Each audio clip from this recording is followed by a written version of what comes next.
Hello dear friends, you are most welcome at Study with PN Sharma. Dear friends, आज है date 3 जुलाई 2020 और हम discussion करेंगे दैनिक जागरण। तो डियर फ्रेंड्स, आज के दिन दैनिक जागरण में कौन कौन सी इंपॉर्टेंट न्यूज है जिनका हम डिस्कशन करेंगे, तो एक बार देखते हैं। तो पेज नंबर फर्स्ट पर कौन सी न्यूज है जो हमारी यूपीएससी के लिए इंपॉर्टेंट है माय डियर फ्रेंड्स? ये है तनाव के बीच सैन्य तैयारियां तेज। तो सबसे जो इंपॉर्टेंट न्यूज है वो आज यहाँ पर है कि हमने कई दिनों से हम डिस्कशन कर रहे थे इंडिया एंड चाइना के बीच। तो तनाव चल रहा है इंडिया एंड चाइना के बीच, उसी के बीच गवर्नमेंट ऑफ इंडिया ने अपनी सैन्य तैयारियां तेज कर दी है, ये कहा गया है यहाँ पर। तो इसके बारे में देखते हैं कि क्या पूरा मामला है माय डियर फ्रेंड्स। यहाँ पर गवर्नमेंट ऑफ इंडिया ने क्या किया है, 38,900 करोड़ की योजनाएं जो रक्षा खरीद है उसको मंजूरी दी है। यहाँ पर जो हमारे लिए इंपॉर्टेंट क्या है माय डियर फ्रेंड्स कि एक तो MiG-29, यहाँ पर रूस से MiG-29 आएंगे, साथ में सुखोई जो है वो हिंदुस्तान एरोनॉटिक्स लिमिटेड से लिए जाएंगे। और हमने प्रीवियस जो हमारे लेक्चर्स थे वहां पर देखा था कि LAC जो लद्दाख वाला है इलाका, वहां पर ये पूरी प्रॉब्लम चल रही है। तो उसी को लेकर हम डिस्कशन करेंगे कि अब यहाँ पर क्या क्या चेंजेज हो रहा है माय डियर फ्रेंड्स, क्या क्या चेंजेज हो रहा है। तो लद्दाख में LAC वास्तविक नियंत्रण रेखा पर तीनों सेनाओं का ताकत बढ़ाने का फैसला किया है। इसमें MiG-29, सुखोई 30, उसके अलावा एक पिनाका मिसाइल है, पिनाका मिसाइल। एंड यहां पर सबसे जो इंपॉर्टेंट हमारे लिए यहां पर रक्षा खरीद परिषद। तो ये एक बुलेट पॉइंट है, एक की पॉइंट है यूपीएससी के लिए जो आपको याद रखना है, रक्षा खरीद परिषद। इसके बारे में डिस्कशन करेंगे। यहां से कुछ बच्चे पूछ रहे थे कि की पॉइंट सर क्या होता है, तो ये की पॉइंट है इस न्यूज़पेपर में, रक्षा खरीद परिषद। इसके बारे में हम देखेंगे। MiG-29 ये सभी हमने देखा। इसके साथ में हम पूरे पिक के साथ देखेंगे कि कौन सी मिसाइल, कौन सा MiG-29 होता है, ये सभी हमने ये भी देखा था। प्रीवियस लेक्चर्स में हमने इन सभी के बारे में डिस्कशन किया था कि पूर्वी लद्दाख जो है उसमें गलवान घाटी, वहां पर खूनी संघर्ष के बाद LAC पर भारत और चीन में न केवल तनाव गहरा हुआ है बल्कि सीमाओं पर दोनों देशों ने सैन्य मोर्चेबंदी में मजबूती में जुड़े हैं। दोनों देश अपनी सेनाओं को बढ़ा रहे हैं। और हमने प्रीवियस जो लेक्चर था उसमें हमने देखा भी था, साथ में यहाँ लड़ाकू विमानों के अलावा जो रक्षा मंत्रालय ने इन रक्षा खरीद में आत्मनिर्भर भारत के लक्ष्य का भी ध्यान रखा है डियर फ्रेंड्स। यहाँ पर जो DRDO उसके जरिए टेक्नोलॉजी ट्रांसफर के तहत सेना के लिए multi barrel rocket launcher Pinaka की खरीद को भी DAC ने क्या किया है, अभी यस किया है। तो पिनाक जो मिसाइल सिस्टम है वो हमारे DRDO के द्वारा यही बनाई गई है, तो उसको भी देखेंगे कि पिनाक मिसाइल क्या है माय डियर फ्रेंड्स। उसके अलावा यहाँ पर जो हमारे लिए एक इंपॉर्टेंट है अस्त्र एक मिसाइल खरीदी जाएगी यहाँ पर, अस्त्र। तो अस्त्र मिसाइलों की भी खरीद की जाएगी। तो अस्त्र मिसाइल क्या है वो भी हम देखेंगे माय डियर फ्रेंड्स। अस्त्र जो मिसाइल है वो क्या है, हवा से हवा में मार करने वाली है, हवा से मार करती है। उसके बारे में देखेंगे कि ये सभी आत्मनिर्भर भारत के तहत टेक्नोलॉजी ट्रांसफर के द्वारा बनाई गई है। और साथ में ही प्रधानमंत्री मोदी और रूसी राष्ट्रपति के बीच में बातचीत हुई, उसी के तहत जो ये प्रोग्राम स्टार्ट किया गया है, उसी के तहत जितना भी प्रोग्राम था कि हम क्या करेंगे, नए रक्षा जो सौदा है उसके रूस के साथ, उसके तहत सुखोई विमान एंड जो MiG-29 वो सभी रशिया से हम इंपोर्ट कर रहे हैं। तो ये दो जो इंपॉर्टेंट वर्ड्स हैं, एक यहां पर क्या है, आत्मनिर्भर भारत का लक्ष्य, सेकंड गलवान वैली पूर्वी लद्दाख एंड रक्षा खरीद परिषद। ये सभी इंपॉर्टेंट पॉइंट्स हैं जिनके बारे में हम डिस्कशन करेंगे। अगेन यहां पर जो इंपॉर्टेंट पॉइंट है कि बौखलाए चीन ने WTO में जाने की धमकी दी। तो WTO को क्या मामला है यहाँ पर, ये भी हम देखेंगे कि WTO का क्या मामला है, इसको भी देखेंगे माय डियर फ्रेंड्स। अगेन जो यहाँ पर पेज नंबर फर्स्ट पर जो हमारे लिए इंपॉर्टेंट न्यूज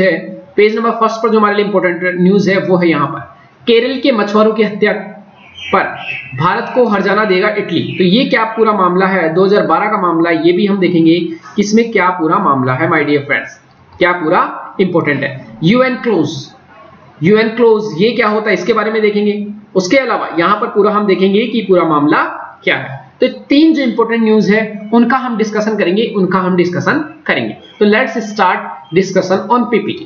तो डियर फ्रेंड्स, फर्स्ट जो हमारे लिए इंपॉर्टेंट न्यूज है, तो ये आपको दिख रहा हो, यहां पर देखिए माय डियर फ्रेंड्स कि ये जो हाल ही में हमने रक्षा सौदा किया है, रक्षा सौदा किया माय डियर फ्रेंड्स यहां पर। तो इनके बारे में थोड़ा सा आप ध्यान रखना कि अगर आपने देखा होगा तो ये है हमारा मिग 29। मिग 29 जो है हमने रसिया से लिया है, रसिया से आता है, ये रसिया से मिग 29। और यहां पर जिसका कॉकपिट रहता है ये छोटा रहता है और बहुत ज्यादा नुकीला रहता है। ये सेकंड जो है यहां पर कॉकपिट इसका बड़ा है, और साथ में ये है हमारा सुखोई। सुखोई जो है वो किसके द्वारा बनाया जाता है, हिंदुस्तान एरोनॉटिकल, जो हिंदुस्तान एरोनॉटिक्स लिमिटेड है उसके द्वारा, HAL के द्वारा बनाया जा रहा है। टेक्नोलॉजी ट्रांसफर के द्वारा, टेक्नोलॉजी ट्रांसफर मींस टेक्नोलॉजी बाहर से हम इंपोर्ट करते हैं और फिर उसका जो निर्माण कार्य है वो मेक इन इंडिया। ये जो है हमारा पिनाक मिसाइल है, पिनाक मिसाइल, ये याद रखना, ये ग्राउंड में लगाई जाती है और एयर में जाकर फिर वार करती है। तो ये हमारी DRDO के द्वारा, DRDO के द्वारा, और ये 26 जनवरी को ये पूरा प्रदर्शनी में लगाई गई राजपथ पर। एक है अस्त्र मिसाइल जो हवा से एयर टू एयर मिसाइल है माय डियर फ्रेंड्स। ये कहां लगाई जाती है, यहां पर नीचे जो हमारे जो लड़ाकू विमान रहते हैं वहां पर नीचे ही मिसाइल लगाई जाती है और ये हवा से हवा में मार करती है। तो ये चारों जो वस्तुएं हैं इनका हमने क्या किया, अधिग्रहण किया गया है। तो ये जो यहाँ पर इंपॉर्टेंट जो कॉन्सेप्ट है वो क्या याद रखोगे माय डियर फ्रेंड्स, जो आपके लिए इंपॉर्टेंट है, एक की पॉइंट वहां पर आया फर्स्ट रक्षा, रक्षा खरीद समिति परिषद, ये इसको समिति बोल सकते हैं लेकिन इसको बोलते हैं डिफेंस एक्विजिशन काउंसिल। सबसे जो इंपॉर्टेंट इसके बारे में क्या याद रखोगे, एक की पॉइंट है वहां पर, इसके बारे में ये याद रखोगे कि इसका अध्यक्ष कौन होता है, इसका अध्यक्ष कौन होता है, ये आपके लिए इंपॉर्टेंट है। अध्यक्ष कौन होता है, डायरेक्टली यूपीएससी में पूछ लेगा कि रक्षा खरीद परिषद का अध्यक्ष कौन होता है, अध्यक्ष कौन होता है माय डियर फ्रेंड्स। तो इसका जो अध्यक्ष होता है हमारे जो रक्षा मंत्री है, रक्षा मंत्री जो प्रेजेंट में राजनाथ सिंह साहब है, राजनाथ सिंह, तो वो इसके क्या है, वो इसके क्या है, रक्षा मंत्री। रक्षा मंत्री इसके अध्यक्ष रहते हैं। सेकंड, इसके जो मेंबर कौन रहता है, मेंबर जो हमारे केंद्र में राज्य मंत्री है, राज्य मंत्री रक्षा के राज्य मंत्री वो क्या रहते हैं इसके माय डियर फ्रेंड्स, रक्षा मंत्री, राज्य रक्षा मंत्री वो इसके सदस्य रहते हैं, सदस्य। अन्य कौन से सदस्य रहते हैं, जो हमारे तीनों स्टाफ है सेना के, जो चीफ है सेना के, चाहे वो आर्मी हो, चाहे नेवी हो या एयरफोर्स, वो इसके सदस्य रहते हैं। साथ में जो हमारा रक्षा मंत्रालय है उसमें सचिव हैं, रक्षा मंत्रालय में कई डिपार्टमेंट्स हैं, उनके सचिव जो हैं वो भी इसके क्या होते हैं, सदस्य। तो ये सभी इंपॉर्टेंट पॉइंट याद रखना। जो सबसे जो इंपॉर्टेंट पॉइंट है कि अभी हाल ही में हमने एक नया पद बनाया है, चीफ ऑफ डिफेंस स्टाफ, जो इन तीनों सेनाओं के ऊपर क्या रहता है, एक चीफ रहता है। तो वो इसका अध्यक्ष नहीं, अध्यक्ष कौन है, रक्षा मंत्री। जो चीफ ऑफ डिफेंस स्टाफ है वो भी इसमें सदस्य के रूप में शामिल किया जाता है। तो रक्षा खरीद परिषद वो हमारे लिए इंपॉर्टेंट है। और डियर फ्रेंड्स, ये कब बनाया गया, इसे 1999 का जो कारगिल वार था उसके बाद इसकी आवश्यकता महसूस की और 2001 में इसे बनाया गया। इसका मेन काम क्या है रक्षा खरीद परिषद का, कि जो भी हमारा बजट है, बजट के तहत रक्षा में डिफेंस के लिए जो पैसा दिया जाता है, डिफेंस के लिए जो पैसा दिया जाता है, उस पैसे को हथियार खरीदने में यूटिलाइज किया जाए और जो भी रक्षा से संबंधित जो सौदे हैं उनमें तेजी लाया जाए, तेजी। क्योंकि कई बार आपने देखा होगा रक्षा सौदे, आपने देखा होगा कि राफेल जो मामला था, राफेल जो लड़ाकू विमान है वो फ्रांस से हमने रक्षा सौदा किया था और कई सालों से लटका हुआ था। बाद में मोदी गवर्नमेंट आई 2014 में, 2014 के बाद अब 2020 चल रहा है माय डियर फ्रेंड्स, और अब कहा गया है कि जो जुलाई है, जुलाई के अंतिम महीने में पहली बार जो फ्रांस से लड़ाकू विमान आएंगे राफेल। तो आप सोच सकते हो 2014 से पहले कांग्रेस के द्वारा ये रक्षा सौदा किया गया था, आज तक नहीं हो पाया। तो इस टाइप के जो रक्षा सौदे हैं, इस टाइप के जो रक्षा सौदे हैं, इनमें तेजी लाना, इनको तेजी से काम करना, जो हमारी इंडियन नेवी और एयरफोर्स है इसका जो स्ट्रेंथ है उसको तेजी से बढ़ाना, ये हमारा रक्षा जो परिषद है, रक्षा खरीद परिषद, इसका मेन काम है। तो ये पॉइंट आप याद रखोगे। सेकंड चलते हैं यहाँ, सेकंड जो हमारे लिए इंपॉर्टेंट पॉइंट है माय डियर फ्रेंड्स, सेकंड जो हमारे लिए इंपॉर्टेंट पॉइंट है वो क्या था, वहां पर हमने यहां से देखा आगे, यहां से फर्स्ट हमारा अब जो सेकंड जो प्रॉब्लम है यहां पर देखेंगे चाइना वाला यहां पर WTO का प्रॉब्लम। WTO में क्या होता है माय डियर फ्रेंड्स, WTO में क्या होता है कि वर्ल्ड ट्रेड ऑर्गेनाइजेशन, इसमें आपको कौन कौन से पॉइंट याद रखना है कि WTO वर्ल्ड ट्रेड ऑर्गेनाइजेशन, इसकी जगह पहले क्या हुआ करता था, इसकी जगह पहले GATT हुआ करता था, general agreement on trade and tariff. General agreement on trade and tariff, ये क्या होता है माय डियर फ्रेंड्स, टैरिफ क्या होता है, पहले इंपॉर्टेंट क्या होता है कि पहले क्या होता था कि एक कंट्री है, country number 1, country other country, जैसे इंडिया है तो एक कंट्री है, बाहर की जो विश्व के अन्य कंट्री यहाँ पर। तो होता क्या था कि अगर इंडिया व्यापार कर रहा है यहाँ, तो दूसरे देश उसके आयात शुल्क जो यहाँ पर जो आयात करते थे देश, तो आयात शुल्क ज्यादा लगाते थे। इससे क्या होता था, इंडिया की महंगी वस्तु हो जाएगी, तो इनके मार्केट में क्या होगा, वो वस्तु नहीं बिक पाएगी। साथ में अब क्या होगा, इंडिया में कोई वस्तु जाएगी तो इंडिया भी ऐसा ही करेगा। इसके कारण क्या होता है, ट्रेड, इसको बोलते हैं टैरिफ। टैरिफ का मतलब था आयात शुल्क, मींस शुल्क लगा देना ताकि सामान को रोकना अपने अंदर आने से। तो इसको कैसे कम किया जाए, जब ये कम होगा तभी तो देश आपस में व्यापार बढ़ेगा। तो WTO का मेन काम क्या है कि टैरिफ और नॉन टैरिफ बैरियर।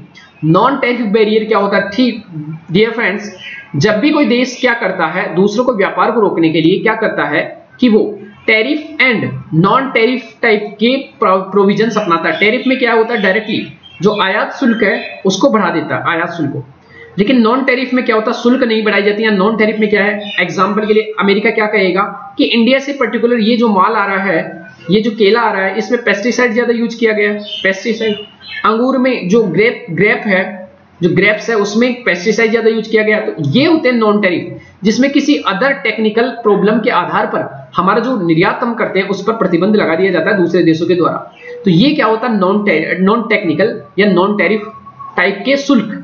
तो ये समझना, दैट्स वेरी इंपॉर्टेंट। तो WTO के अंतर्गत ये कहा जाता है कि एक देश दूसरे देशों के सामानों पर इस टाइप से काम नहीं करेगा, ताकि उसको नुकसान हो, और बदले की भावना के तहत ऐसा कोई काम नहीं करेगा। तो चाइना के द्वारा यही कहा गया कि जो 59 ऐप पर आपने जो बैन लगाया उसको लेकर हम WTO में जाएंगे।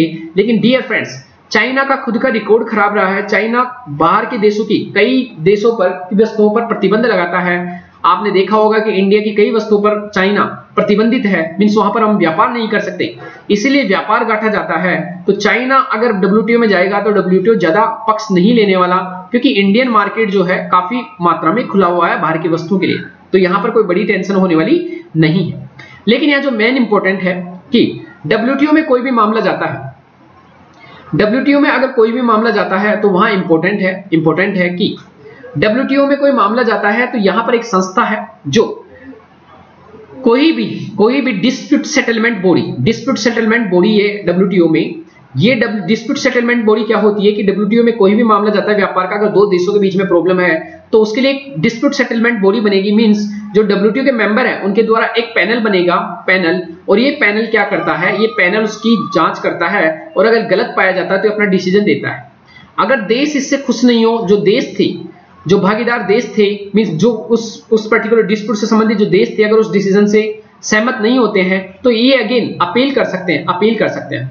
तो यहीं पर WTO में एक अपीलेट ट्रिब्यूनल भी है जहां पर अपील किया जा सकता है। लेकिन प्रेजेंट में WTO में क्या प्रॉब्लम चल रही है माय डियर फ्रेंड्स, प्रॉब्लम क्या चल रही है कि यहां पर 7 मेंबर हैं, जो डिस्प्यूट सेटलमेंट बॉडी में जो अपीलीय प्राधिकरण उसमें 7 मेंबर होते हैं, लेकिन अभी प्रेजेंट में केवल 2 मेंबर है, और मिनिमम 3 मेंबर होने चाहिए उसकी प्रक्रिया को चलाने के लिए। लेकिन अभी प्रेजेंट में 7 में से केवल 2 मेंबर हैं। मेंबरों का चुनाव नहीं किया जा रहा, क्योंकि WTO का जो डिस्प्यूट सेटलमेंट बॉडी है उसमें मेंबर्स को लेकर जो चुनाव होता है उसको अमेरिका, यूएसए ने रोक के रखा है उसमें सुधारों को। इसलिए प्रॉब्लम हो रही है माय डियर फ्रेंड्स, इसलिए प्रॉब्लम हो रही है कि WTO का जो विवाद निपटारण प्रक्रिया है वो पूरी तरह ध्वस्त हो चुकी है। तो ये थोड़ा सा आप याद रखोगे। अब चलते हैं यहाँ पर नेक्स्ट जो हमारे लिए इंपॉर्टेंट था माय डियर फ्रेंड्स, वो था हमारे लिए कि एक मामला आया है, कौन सा, यहां पर आपको पता हो तो, जो मराइन्स का है, इटली का। तो इटली का क्या मामला है, अभी हम जिसको देखते हैं क्या मामला है पूरा। इसमें सिर्फ आपको क्या याद रखना है माय डियर फ्रेंड्स की इटली का मामला क्या था, जो हमारा इंडिया है, इंडिया में जो केरला का तट है, यहां पर मलाबार तट केरला के आसपास, इसमें क्या हुआ माय डियर फ्रेंड्स, यहां पर एक जहाज आ रहा था, किसका, इटली का जहाज आ रहा था। यहां पर नाव था जिसमें केरला के नाविक थे। 2012 की ये बात है। इसमें क्या हुआ, इन नाविकों ने समझा कि इन पर्टिकुलर ये जो इटली के जो जहाज था, इन्होंने सोचा कि ये जो नाव लेकर आ रहे हैं ये क्या है, यहां पर ये क्या है, समुद्री डाकू। और उन्होंने गोलीबारी कर दी, इससे 2 हमारे नाविक मारे गए। 2 नाविक मारे गए तो गवर्नमेंट ऑफ इंडिया ने क्या किया, जो नाविक थे यहाँ पर जो इटली का जहाज था उससे 2 जो जिन्होंने गोली चलाई थी 2 नाविक, उन्होंने क्या किया, जो 2 थे उनको पकड़ लिया और साथ में उन पर मुकदमा दर्ज किया गया और उनके ऊपर मुकदमे के अनुसार क्या किया गया, पूरे इंडिया में ही उन पर मुकदमा चलाकर सजा देने की पूरी प्रक्रिया स्टार्ट की गई। लेकिन इससे क्या हुआ, थोड़ा सा जो इंडिया और इटली के संबंध थे वो थोड़े खराब होने लगे।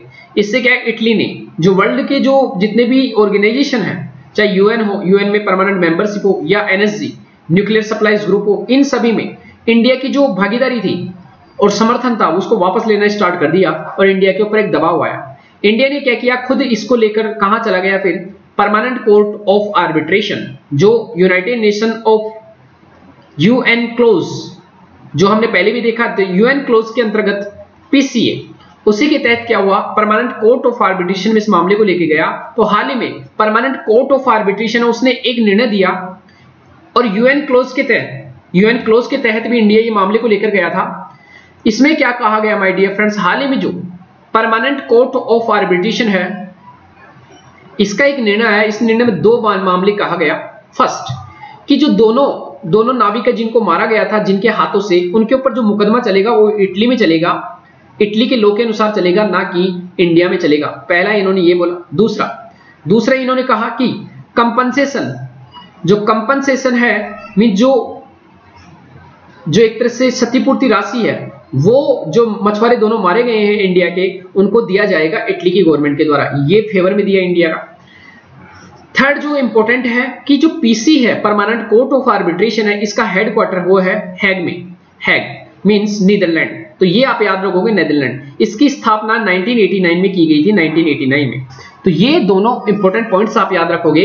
एंड एक जो इंपॉर्टेंट याद रखोगे, इसके जो निर्णय है, डिसीजन, ये सभी पर बाध्यकारी होते हैं जो संबंधित, जो किसी भी, अब इंडिया एंड यहाँ पर जो 2 पार्टी थी इंडिया एंड इटली, तो दोनों के ऊपर बाध्यकारी होगा इसका निर्णय मानना, और इसके निर्णय की कहीं पर भी अपील नहीं की जा सकती। तो these are the points you should remember. तो यहां पर ये याद रखना पेज नंबर 1 से। अब चलते हैं हम नेक्स्ट पेज नंबर 2 पर चलते हैं माय डियर फ्रेंड्स। यहां पर पेज नंबर 2 पर हमारे लिए कोई इंपॉर्टेंट न्यूज ज्यादा नहीं है, so I think no need to discuss. यहां पर माय डियर फ्रेंड्स इसके बारे में हम जरूर थोड़ा सा डिस्कशन करेंगे।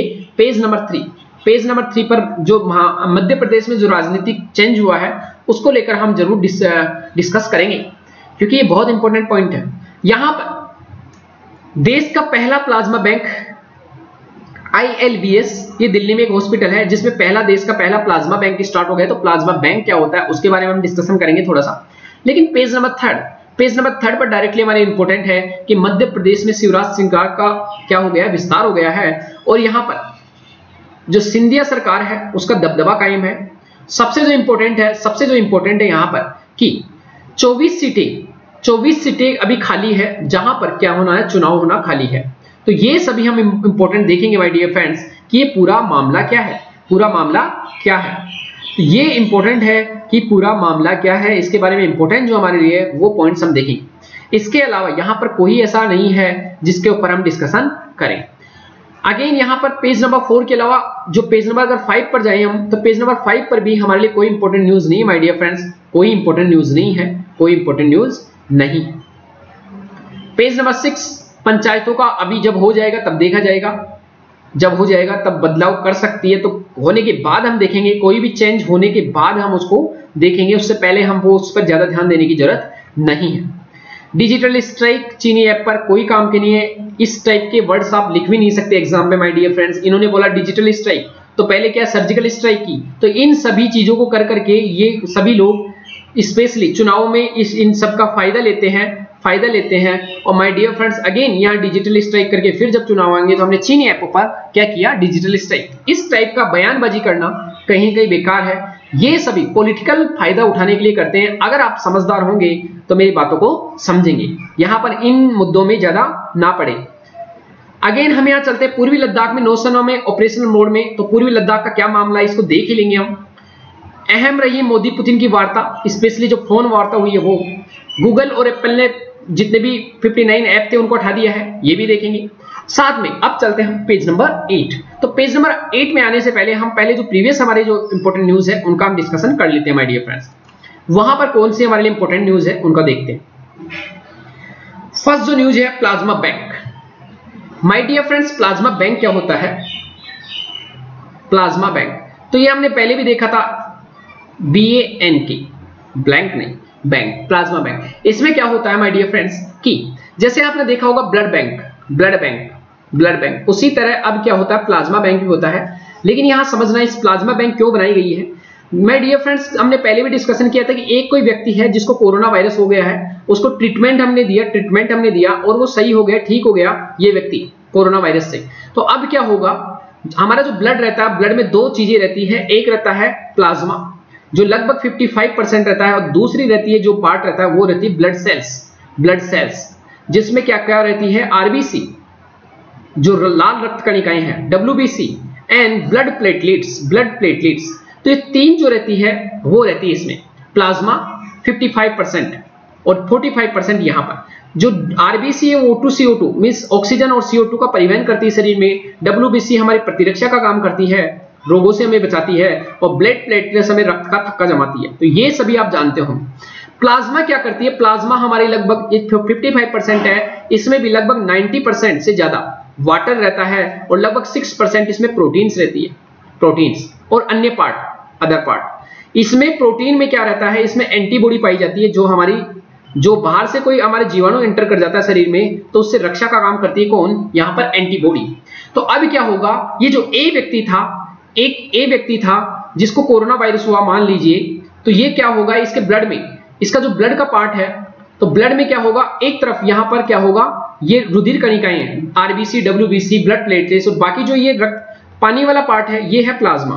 और प्लाज्मा में कुछ क्या रहेगा, ये सभी एंटीबॉडीज रहेगी। स्पेशली जब इनका डायग्राम हम देखें तो इनका वाई शेप डायग्राम रहता है, ये क्या है, एंटीबॉडी, वाई शेप, तो ये होती है वाई शेप एंटीबॉडी। तो अब क्या होगा कि ये पर्टिकुलर ए व्यक्ति था, कोरोना वायरस से ठीक हो गया, इसके ब्लड में क्या है, एंटीबॉडी।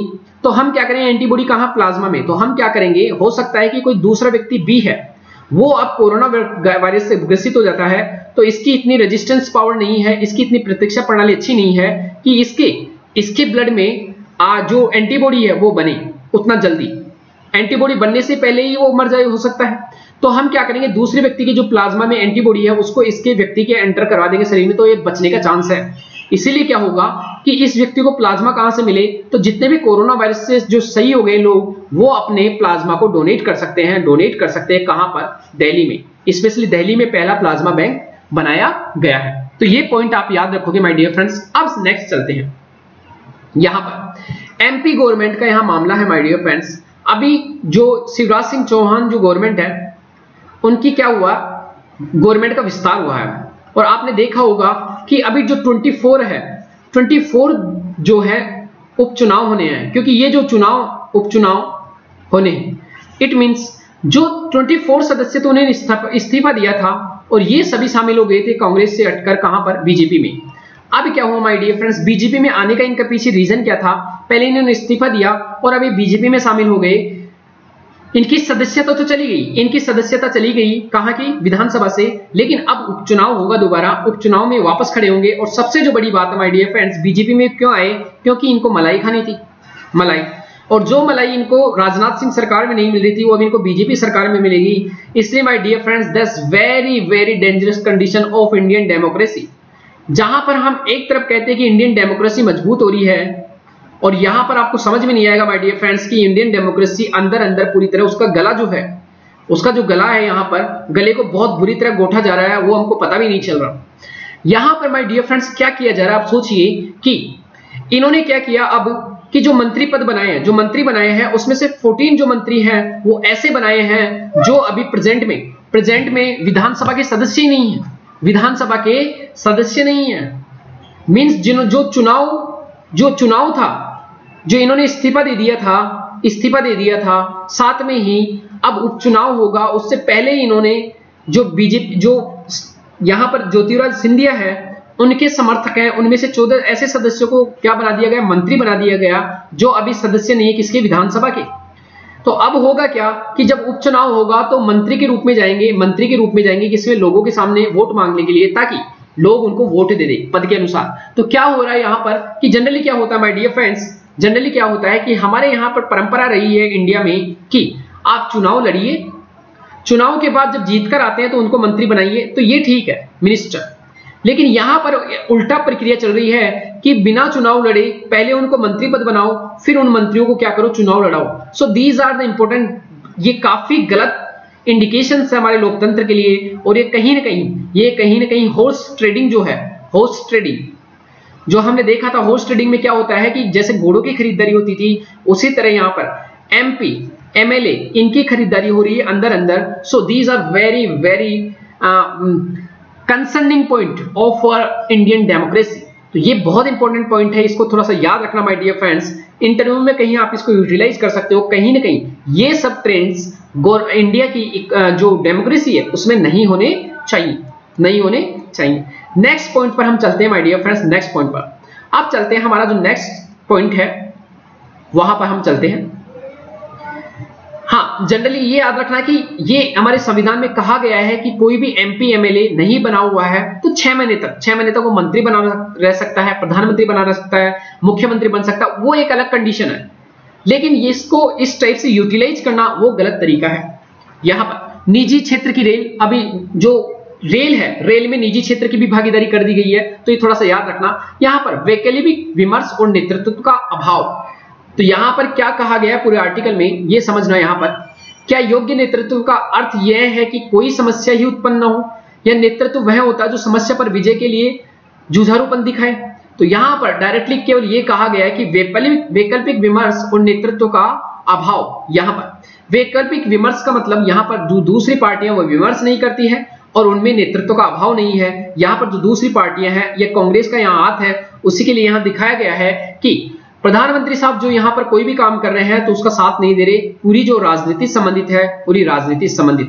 तो ये सभी कंप्लीट जो इंपॉर्टेंट है कि गवर्नमेंट जो प्रधानमंत्री मोदी जो गवर्नमेंट है उसने काफी अच्छे काम भी किया है, लेकिन विपक्ष ने हमेशा ही उसका क्या किया है, मतलब साथ नहीं दिया। उसने जो अच्छे काम किए, जैसे जनधन अकाउंट है, उसके बाद उज्ज्वला योजना है, डायरेक्ट बेनिफिट ट्रांसफर है, बेटी बचाओ बेटी पढ़ाओ, स्वच्छता आयुष आदि योजनाओं द्वारा भ्रम तोड़ा। मींस काम तो अच्छा किया है, लेकिन कहीं ना कहीं साथ नहीं मिला है विपक्ष का। तो विपक्ष को करना क्या चाहिए था, अच्छी बातों पर इनका साथ देना चाहिए था, जबकि खराब अगर बात है तो विरोध करना जायज बनता है। उसके अलावा यहाँ पर मुस्लिम जो सुधार थे, मुस्लिम विरोधी कहे जाने वाले पर मोदी पर मुस्लिम महिलाओं के जीवन में सुधार किया, 3 तलाक वाला जो मामला था उसको इन्होंने ठीक किया। तो ये सभी कुछ इंपॉर्टेंट पॉइंट्स है। उसके अलावा यहाँ पर ज्यादा इंपॉर्टेंट पॉइंट्स नहीं है, यहाँ पर केवल कहा गया है कि वो ये कर रहा है, जो हमारे लिए इंपॉर्टेंट नहीं है। हमारे लिए सिर्फ यहाँ इंपॉर्टेंट क्या है कि अपोजिशन जो है, विपक्ष है, उसको गवर्नमेंट की सही नीतियों का हमेशा साथ देना चाहिए। अगर गलत नीतियां हैं, अगर लोगों का भला नहीं कर रही है, तो क्या करना चाहिए, उसका विरोध करना चाहिए। That's important. मुक्ति के इंतजार में तिब्बत, ये हमारे लिए इंपॉर्टेंट है माय डियर फ्रेंड्स, ये हमारे लिए इंपॉर्टेंट है, इसे हम देखेंगे। तिब्बत का क्या मामला था माय डियर फ्रेंड्स, तिब्बत का क्या मामला था, इसको आप इस आर्टिकल को एक बार जरूर देखना। यहां पर तिब्बत वाला मामला हमारे लिए कहां पर इंपॉर्टेंट है, जो मेन इंपॉर्टेंट है कि तिब्बत को यहां पर 24 अक्टूबर 1950 में 24 अक्टूबर 1950 में स्टार्ट हुआ था, और 1950 में तिब्बत को कहां पर मिला लिया गया, चाइना के अंदर। So that is important. China एक स्वतंत्र देश के रूप में था, चाइना को कहां मिला लिया गया, चाइना ने तिब्बत को अपने में मिला लिया। और सबसे जो इंपॉर्टेंट हमारे यहां पर लिए पॉइंट है, सबसे जो इंपॉर्टेंट पॉइंट है, हमने क्या किया था, चाइना का इसलिए यहां पर समर्थन किया था ताकि चाइना, हमारे जो बॉर्डर की प्रॉब्लम है, चाइना का जो हमारे इंडिया के अगेंस्ट जो स्टैंड है, वो कहीं ना कहीं मित्रता में बदल जाए। लेकिन चाइना ने इसमें धोखा दिया, इंडिया को धोखा दिया। साथ में अगर चाइना की विस्तारवादी देखें नीति, तो उसने तिब्बत को छीन लिया, पूर्वी तुर्कमेनिस्तान, दक्षिणी मंगोलिया, ताइवान, हांगकांग आदि के साथ अब नेपाल और भूटान जैसे देशों पर भी नजर गड़ाए हुए हैं। तो साथ में ही अगर हम देखें चीन का, तो चीन ने जो हमारा 1950 में चीन ने तिब्बत पर हमला किया था, धीरे धीरे अब क्या किया, 1962 में उसने अक्साई चीन वाला एरिया छीन लिया हमारे इंडिया का। तो कुल मिलाकर जो विस्तारवादी नीति है चाइना की, वो तेजी से बढ़ रही है। और सबसे जो इंपॉर्टेंट है यहाँ पर 1949 में जो चीनी शासक थे माओ, उसने एक बात कही थी, उसमें उसने 5 फिंगर पॉलिसी दी थी, जिसमें हथेली, तिब्बत को अपनी हथेली बताया, लद्दाख नेपाल, सिक्किम, भूटान और नेफा मींस अरुणाचल प्रदेश उसको अपनी अंगुलियां बताता है। तो ये भी हम देखेंगे कि कैसे चाइना अपनी विस्तारवादी नीतियों को यहां पर करता है। तो ये सभी इंपॉर्टेंट पॉइंट है। क्या प्रॉब्लम है स्पेशली तिब्बत और चाइना के बीच में कि दोनों में मेल नहीं खाते, रहन सहन उनका अलग है। 80% से अधिक जो भारतीय रीति रिवाज रहन सहन के करीब है कहां, तिब्बत में। लेकिन तिब्बत को इंडिया ने साथ इसीलिए नहीं दिया उस समय, मींस मौन रहा इंडिया जब उसको और चाइना के पार्ट के रूप में मान्यता भी दे दी इंडिया ने, क्योंकि इंडिया चाहता था कि जो शांति है सीमाओं पर वो बरकरार रहे, लेकिन उसका कोई फायदा नहीं मिला। इसमें हम देखेंगे इसको पूरा अच्छे से, जनता को क्यों नहीं मिलता सस्ता तेल, इसके बारे में भी देखेंगे। तो सस्ते तेल वाली प्रॉब्लम भी देखेंगे।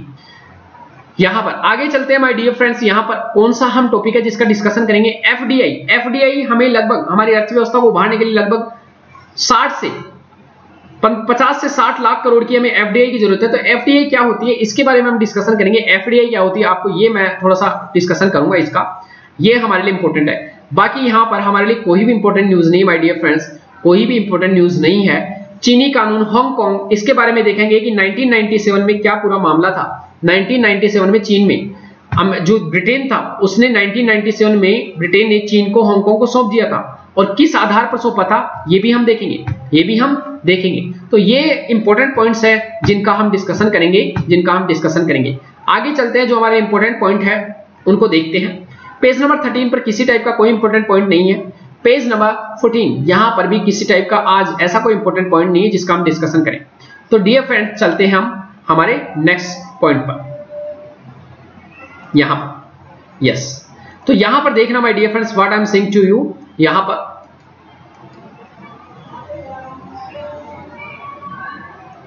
देखें, दैट्स वेरी इंपॉर्टेंट। यहां पर क्या था कि फर्स्ट अगर हम पिछली देखें तो इंडिया और चाइना के बीच में क्या प्रॉब्लम चल रही है उनके बारे में हमने पहले भी डिस्कशन किया था माय डियर फ्रेंड्स। पहले भी हमने डिस्कशन किया था कि यहां पर चाइना, हमारे और चाइना के बीच में 5 जून, 22 जून और 30 जून को क्या हुआ है, कमांडर लेवल की टॉक हुई थी। और 5 जून की जो कमांडर लेवल की टॉक हुई थी उसमें यह बात हुई थी कि जो चाइना जो यहां पर गलवान वैली में तेजी से आर्मी बढ़ाया उसकी संख्या को क्या करेगा, कम करेगा। लेकिन जो 5 जून के बाद 9 जून को देखे तो कम था, लेकिन 16 जून को उन्होंने तेजी से क्या बढ़ा दिया, चाइना ने अपनी आर्मी की संख्या तेजी से बढ़ाई है।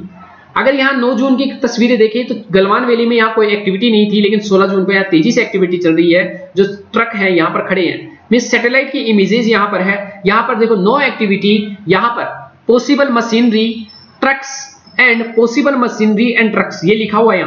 यहां पर लिखा हुआ no activity, route appears block, means यहां पर ब्लॉक जो रूट जो है पूरी तरह ब्लॉक है, लेकिन यहां पर एक्सेस ट्रेल मींस यहां पर रूट बन गया है। फ्लोइंग वाटर, यहां पर वाटर फ्लो हो रहा है जबकि यहां पर वाटर नहीं था। Machinery possible distributing water flow, यहां लिखा हुआ machinery possibly distributing water flow, means जो मशीनरी है यहां पर वाटर फ्लो को क्या कर रही है, डिस्टर्ब कर रही है, मींस क्या कर रही है, उसको चेंज कर रही है। यहां पर किसी टाइप का no viable water, means water नहीं है, लेकिन यहां वाटर था, मींस कहीं ना कहीं चाइना क्या कर रही है, वाटर और जो वहां का जो फिजिकल लोकेशन है उनको चेंज कर रही है। हमने देखा था पूर्वी लद्दाख वाला मामला, और उसी के तहत जो गलवान वैली जो एलएसी है, यहां पर एलएसी है लाइन ऑफ एक्चुअल कंट्रोल, तो गलवान वैली, यहां पर hot spring and Pangong so lake, यहां तीनों जगह इंडिया और चाइना की जो आर्मी है वो स्टैंड ऑफ कर रखी है। ये अक्साई चीन, तो हमने देखा था कि अक्साई चीन को 1962 के द्वारा युद्ध में छीन लिया था, किसके द्वारा, चाइना के द्वारा। और अभी जो इंपॉर्टेंट है, हमने देखा कि माओ ने ये कहा था कि जो तिब्बत वाला एरिया है वो उसकी क्या है, हथेली, और ये जो अरुणाचल प्रदेश नेफा मींस अरुणाचल प्रदेश, भूटान, सिक्किम, नेपाल और लद्दाख, ये उसकी 5 अंगुलियां हैं। ये हथेली जो है वो तिब्बत है, और ये 5 जो एरिया है उसकी क्या है, अंगुलियां। उसमें से पूर्वी लद्दाख उसने छीन लिया। आगे आने वाले टाइम में यहाँ पर सिक्किम वाला, भूटान वाला एरिया था डोकलाम, वहां पर सिक्किम, उसके अलावा अरुणाचल प्रदेश, इनको भी अपना दावा बताता है। तो 5 फिंगर पॉलिसी बोलते हैं इसको, 5 फिंगर पॉलिसी, जिसके तहत अपना हाथ किसको बताता है, तिब्बत को, जबकि 5 जो पार्ट है, अरुणाचल प्रदेश, भूटान, सिक्किम, नेपाल एंड लद्दाख, उसको अपना क्या बताता है, 5 अंगुलियां। तो ये सभी पॉइंट्स आप याद रखोगे माय डियर फ्रेंड्स। यहां हमने देखा भी था कि हमने दरबुक सियोग दौलतबाग ओल्डी रोड बना लिया है, जो कहीं ना कहीं कहां से सियोक रिवर के पास में गलवान रिवर के बारे में मैंने बताया था कि कोरोकोरम रेंज से निकलती है गलवान रिवर और एलएसी को क्रॉस करके कहां मिल जाती है, यहां पर सियोक रिवर में। और यहीं पर जहां पर एलएसी को क्रॉस करती है वहीं पर जो फिजिकल जो स्ट्रक्चर्स हैं उनको चेंज किया जा रहा है, वाटर फ्लो को चेंज किया जा रहा है, किसके द्वारा, चाइना के द्वारा। और ये गलवान वैली में चाइना तेजी से क्या बढ़ा रहा है, अपनी आर्मी। तो ये सभी हमने देखा। उसके अलावा यहां पर जो इंपॉर्टेंट है, जो हमने देखा था पहले भी कि सियाचिन ग्लेशियर पे इंडिया का पार्ट है, इसलिए हम ऊंचाई पर इंडिया है, इसलिए ऊंचाई पर इंडिया को फायदा क्या मिलता है कि चाइना पाकिस्तान इकोनॉमिक कॉरिडोर में क्या एक्टिविटी चल रही है उसका ध्यान रखता है। यहाँ पर सिंजियांग जो तिब्बत रोड है, सिंजियांग और तिब्बत को मिलाने वाला रोड, उसमें क्या एक्टिविटी हो रही है उसको भी देख लेगा। और हमने जो दरबुक सियोक दौलतबाग ओल्डी रोड बनाए यहां तक, उसको भी लेकर यहां पर चाइना को काउंटर किया जा सकता है। तो इसीलिए चाइना चिढ़ा हुआ है। ये सभी इंपॉर्टेंट पॉइंट्स हमने देखा था कि गलवान वैली कहां है, काराकोरम रेंज कहां है, दौलतबाग ओल्डी, लद्दाख, पूर्वी लद्दाख, पैंगोंग लेक, ये सभी डायरेक्टली आपकी यूपीएससी में पूछे जा सकते हैं और स्टेट पीसीएस में पूछे जा सकते हैं कि गलवान वैली, दौलतबाग ओल्डी, पैंगोंग लेक, ये सभी इंपॉर्टेंट की पॉइंट्स है जो आपको याद रखने की जरूरत है। अगर हम यहाँ आगे देखें माय डियर फ्रेंड्स, ये सभी पॉइंट्स हमने कवर किया, ये सभी पॉइंट्स हमने कवर किए हैं। आगे यहां पर एक जो इंपॉर्टेंट बात बोली गई थी वो हमने देख लिया था वहां पर पॉइंट्स को कि 5 फिंगर पॉलिसी। 5 फिंगर पॉलिसी क्या थी, 5 फिंगर पॉलिसी, इसको हमने अच्छे से वहां पर क्या किया, डिस्कशन किया कि क्या कहा गया माओ के द्वारा, ये हमने देखा। उसके अलावा जो इंपॉर्टेंट यहां पर पॉइंट है अब आने वाले समय में, वो हमारा जो इंपॉर्टेंट पॉइंट है एफडीआई, फॉरेन डायरेक्ट इन्वेस्टमेंट। वहां पर कहा गया कि 50 से 60 करोड़ रुपए, लाख करोड़ रुपए की जरूरत है एफडीआई की, नितिन गडकरी साहब के द्वारा। तो एफडीआई हमारे इंपॉर्टेंट है, आपको जानने की जरूरत है कि एफडीआई क्या होती है। फॉरेन डायरेक्ट इन्वेस्टमेंट मींस विदेशी प्रत्यक्ष निवेश। सबसे जो इंपॉर्टेंट है माय डियर फ्रेंड्स यहां समझना, फॉरेन डायरेक्ट मींस विदेश से आने वाला प्रत्यक्ष निवेश का मतलब क्या होता है, ये हमारे इंपॉर्टेंट है। निवेश, इन्वेस्टमेंट का मतलब क्या होता है माय डियर फ्रेंड्स, जब कोई उत्पादक कार्यों के लिए खर्च किया जाता है तो उसे हम क्या कहते हैं, निवेश। हमने पहले भी मैंने बताया था कि खर्च जो है वो 2 प्रकार से हो सकता है, एक कंजप्शन के लिए और एक इन्वेस्टमेंट में। कंजप्शन क्या होता है, खाया पिया पचाया। अगर आप अपने घर के इस्तेमाल के लिए 4 व्हीलर गाड़ी ले रहे हो तो वो क्या है, कंजप्शन मींस आपके उत्पादन के काम नहीं आ रहा। लेकिन अगर आप उसको टैक्सी के रूप में उपयोग ले रहे हो तो वो क्या है, आपके लिए उत्पादक खर्च, उसी गाड़ी को। तो यहां पर इन्वेस्टमेंट गवर्नमेंट कहां करती है, नई नई सड़कें बनाए, नए नए पोर्ट बनाए, बिल्डिंग बनाए सरकारी कामों के लिए, या फिर जो बेस्ट है कि नए नए एयरपोर्ट्स बनाए, सबवे बनाए, ये सभी बनाए, तब जाकर क्या है, उत्पादक खर्च, या नए नए उद्योग धंधे लगाए। अगर लोगों को डायरेक्टली पेंशन देगी गवर्नमेंट, या फिर सैलरी देगी, या फिर डीबीटी करती है, तो वो क्या है, गवर्नमेंट के लिए क्या उत्पादक खर्च नहीं है, वो डायरेक्टली एक तरह से उसका रेवेन्यू एक्सपेंडिचर है, ना कि कैपिटल एक्सपेंडिचर। ये भी देखेंगे हम कि रेवेन्यू एक्सपेंडिचर क्या होता है फ्यूचर में, कभी इकोनॉमिक्स से जब क्लास लेंगे तब। तो यहां पर एफडीआई, फॉरेन डायरेक्ट इन्वेस्टमेंट में क्या है, यहां पर ऐसा खर्च जिससे हमारे यहां पर उत्पादन बढ़े, हमारे इंडस्ट्री लगे, टेक्नोलॉजी आए, रोजगार बढ़े, एम्प्लॉयमेंट बढ़े, ये सभी किसके तहत आता है, इन्वेस्टमेंट के तहत। अब यहां पर जो एफडीआई है, फॉरेन डायरेक्ट इन्वेस्टमेंट क्या होता है डियर फ्रेंड्स, या 2 तरह का होता है। एक होता है फॉरेन डायरेक्ट इन्वेस्टमेंट, एक होता है फॉरेन पोर्टफोलियो इन्वेस्टमेंट।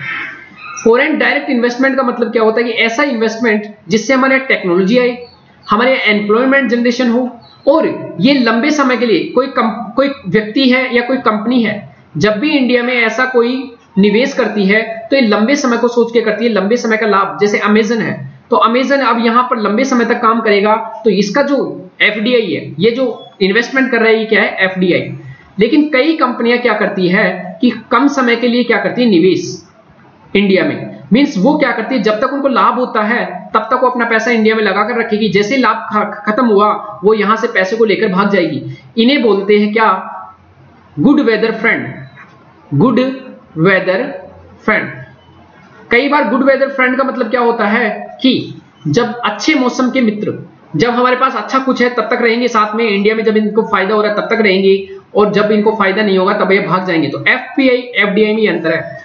एफडीआई का जो एक और इंपॉर्टेंट अंतर है कि इनमें जब किसी कंपनी में पैसे लगाते हैं अपना, तो इस कंपनी में जब भी कोई डिसीजन लिया जाएगा तो इनको इन्वॉल्व किया जाता है, जबकि एफपीआई में इनको डिसीजन मेकिंग की भागीदारी नहीं दी जाती। So these are the important points, these are the important points. एक जो इंपॉर्टेंट है कि एफडीआई दो प्रकार की होती है, यह आप याद रखना, एफडीआई दो प्रकार की होती है। एक होती ग्रीन एफडीआई, ग्रीन, एक होती brown FDI, brown. Green FDI में क्या होती है, बाहर की कोई कंपनी है, बाहर की कोई कंपनी है, वो क्या करेगी, इंडिया में जब आएगी तो नई कंपनी लगाएगी, न्यू कंपनी खोलेगी। इससे क्या होगा, हमारे यहाँ रोजगार आएगा, एम्प्लॉयमेंट, हमारे यहाँ उत्पादन बढ़ेगा, प्रोडक्शन, साथ में हमारे टेक्नोलॉजी भी आएगी। जबकि ब्राउन एफडीआई में क्या होती है, बाहर की जो कंपनी है, बाहर की जो कोई कंपनी है, या तो पहले से इंडिया में स्थापित कोई कंपनी है उसमें ही अपना पैसा लगाए, या फिर बाहर की कोई कंपनी इंडिया में स्थापित कोई कंपनी को अधिग्रहण कर ले। अधिग्रहण, जैसे एग्जांपल के लिए जो वॉलमार्ट है, वॉलमार्ट ने क्या कर लिया, जो फ्लिपकार्ट है, फ्लिपकार्ट उसको अधिग्रहित कर लिया। तो ये क्या है, ब्राउन एफडीआई, मींस उसने पैसे तो लगाए इंडिया में, लेकिन पहले से ही जो कंपनी थी उसको अपने अधिग्रहण में ले लिया, तो वो क्या है, ब्राउन एफडीआई। तो ब्राउन एफडीआई इंडिया के लिए उतनी अच्छी नहीं है जितनी क्या है ग्रीन एफडीआई, ये आप याद रखोगे। तो फॉरेन डायरेक्ट इन्वेस्टमेंट क्या होता है, बाहर से जो पैसा आता है वो। और इन्वेस्टमेंट का मतलब ही क्या होता है कि हमारे जीडीपी में से कितना रुपए सालाना हम उत्पादक खर्च कर रहे हैं, मींस उत्पादन के लिए, जिससे वस्तु और सेवाओं का निर्माण हो, उसको हम क्या करते हैं, यहां पर हम क्या कहते हैं, इन्वेस्टमेंट। तो जीडीपी के प्रतिशत के रूप में अगर हम उत्पादक खर्च को देखें तो वो हमारा क्या होता है, इन्वेस्टमेंट परसेंटेज में। तो जितना ज्यादा किसी देश में इन्वेस्टमेंट होगा उतना ही ज्यादा उत्पादन होगा, गुड्स मींस सर्विसेज, वस्तु और सर्विसेज का, उससे क्या होगा, उत्पादन जितना ज्यादा बढ़ेगा, रोजगार भी, एम्प्लॉयमेंट भी उतना ज्यादा जनरेशन होगा, जीडीपी भी उतनी बढ़ेगी, और हमारा देश की जो एक तरह से आर्थिक समृद्धि है वो भी उतनी ज्यादा बढ़ेगी। तो इसलिए जीडीपी को बढ़ाने के लिए इन्वेस्टमेंट का होना बहुत जरूरी है, इन्वेस्टमेंट का, और उसके रूप में भी चाहे वो हमारा इंडियन इन्वेस्टमेंट हो या फिर फॉरेन डायरेक्ट इन्वेस्टमेंट हो, ये दोनों हमारे लिए इंपॉर्टेंट है। तो डियर फ्रेंड्स, ये सभी पॉइंट्स थे जिनको मैंने आपको बताया डियर फ्रेंड्स। तो ये सभी आज की इंपॉर्टेंट न्यूज थी जिनका मैंने आपके साथ डिस्कशन किया। डियर फ्रेंड्स, मेरा एक इनोवेटिव आइडिया था, एक मैं सोच रहा था कि आप सभी के साथ शेयर करने के लिए, कि मैंने सोचा है क्या कि जो हमारा चैनल है इसमें और ज्यादा प्रोडक्टिव साथ में क्वालिटी, इसके लिए कई तरह के इक्विपमेंट्स चाहिए, क्वालिटी के लिए, क्वालिटी मेंटेन करने के लिए, साथ में ही और अच्छे लेक्चर्स लाने के लिए, और इस पर्टिकुलर चैनल को ग्रोथ करवाने के लिए, ताकि आपको बेटर से बेटर प्लेटफॉर्म मिले यहाँ पर, और कई क्लासेज मिले, अच्छा कंटेंट मिले। उसके लिए मैंने सोचा है कि यहाँ पर इसको पेड तो हम नहीं करेंगे, पेड करने का तो कोई सवाल ही नहीं आता माय डियर फ्रेंड्स, बट मैंने सोचा कि क्यों ना हम एक डोनेशन, जैसे पीएम केयर्स बनाया गया है प्रधानमंत्री के द्वारा विपदा के समय, उसी तरह बेहतरी के लिए पीएम केयर्स, उसी तरह जैसे पीएम केयर्स जो बनाया गया है जिसके तहत कोई व्यक्ति डोनेशन कर सकता है, उसी तरह मेरा एक इनोवेटिव आइडिया है। मैंने सोचा है कि क्यों ना जो स्टूडेंट है उनको अगर लगता है कि इतना मुझे फायदा हो रहा है, अगर बाहर किसी कोचिंग में जाते तो हम पैसा देते, तो हो सकता है कि यहां से अगर आपको देखने के बाद लगता है कि महीने में जो मंथली मुझे इसका इतना फायदा हुआ, तो आप इसमें अपनी इच्छा के अनुसार डोनेट कर सकते हो। ये फ्यूचर में मैं प्लान बना रहा हूं, अगर ये प्लान अच्छा है या सही है ये आप बताओगे। और यहाँ जो पैसा है आप डोनेट करने का, वहां पर आपकी इच्छा से है, यहाँ पर स्टार्ट होगा ये 1 रुपीज से लेकर, फिर आपकी इच्छा के ऊपर डिपेंड करता है, लेकिन मिनिमम जो चार्ज है आराम से। और यहाँ पर ये भी नहीं है कि सभी को करना है, जिसकी इच्छा हो, जिसके पास पैसा हो। जैसे कई लोग क्या करते हैं जिनके पास जो सैलरी आती है या फिर गवर्नमेंट सर्विस में है, अगर वैसे लोग हो या जिनके पास ऐसा रहता है कि कोई प्रॉब्लम नहीं है मनी का, वो सभी यहाँ पर क्या कर सकते हैं, डोनेट कर सकता है। ऐसा मेरा प्लान है जहां पर आप 1 रुपए से लेकर जो भी आपकी इच्छा हो, और ऐसा जरूरी नहीं है, again I am telling you, ऐसा जरूरी नहीं है कि आपको डोनेट करना ही है, आपकी इच्छा के ऊपर डिपेंड है। लेकिन न्यूज तो लगातार चलती रहेगी, न्यूज में आपको कोई कमी नहीं आएगी। न्यूज को केवल क्या है कि मेरा जो प्लान है और बेहतर बनाना और नया अच्छा कंटेंट लाना, वो सभी के लिए क्या है कि इंस्ट्रूमेंट्स की जरूरत पड़ती है। तो मैंने सोचा कि ज्यादा जब हम खुद भी इन्वेस्टमेंट करें यहाँ, तो उसके लिए ऐसा कर सकते हैं। तो ये आइडिया अच्छा है या बुरा, उसके लिए आप कमेंट कर सकते हो कि ये करना चाहिए या नहीं, वो सभी आप बता सकते हो माय डियर फ्रेंड्स। तो डियर फ्रेंड्स, अगर आपको वीडियो अच्छा लगता है तो आपको लाइक करना और अपने फ्रेंड्स को भी साथ में शेयर कर सकते हो। तो thank you very much for today's Dainik Jagran analysis. Thank you.